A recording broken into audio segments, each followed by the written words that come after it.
আলহামদুলিল্লাহ, সবাই দেখতে পাচ্ছেন মুরগিগুলা ঠান্ডা আছে, এই যে কাশিত আছে, তারপরে মুরগি কোনো ক্ষতি হবে না। কিন্তু গ্যাস হইলে পরে পানি ধরলে পরে মুরগি ঠিকানি যাবে না।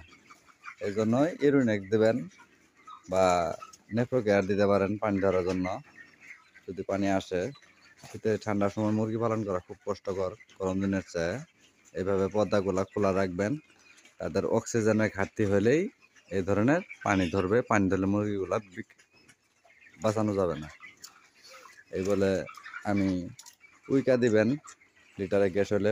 আর লিটারগুলো ঘন ঘন পরিবর্তন করে দেবেন, উল্টাপাল্টা করে দেবেন। দিনের মধ্যে 3-4 বার উল্টাপাল্টা করে দেবেন। এইভাবে এই লিটারগুলো পরশু দিন দিছি, কিন্তু এখন তো ঠান্ডার দিন, পানি টানে না, ঠিক আছে? এই জন্যই গ্যাস হয়ে যায়। এইভাবে আপনারা পরিচর্যা যদি ভালো করেন তাহলে অবশ্যই মুরগি ফলাফল ভালো পাবেন। এখানে আমার 2700 মুরগি আছে। এইভাবে আমি ম্যানেজমেন্ট করতেছি, আল্লাহর রহমতে খুব ভালোই আছে। এই যে একটু কাশ আছে, ঠান্ডা আছে, আল্লাহর মতে 2-1 দিনের মধ্যে সেরে যাবে। এটা কোনো সমস্যা না, আমি ঠান্ডার জন্য ভয় পাই না। এখন ঠান্ডার ওষুধ আছে, ওষুধ দিয়ে সারানি সম্ভব, কিন্তু পানি ধরলে পরে এই কোনো ওষুধ নেই। এই বলে আমি আমার কথা শেষ করলাম। আপনারা দেখবেন ভিডিওগুলা, দেখে কিছু শিখার আছে, শিখে নেবেন।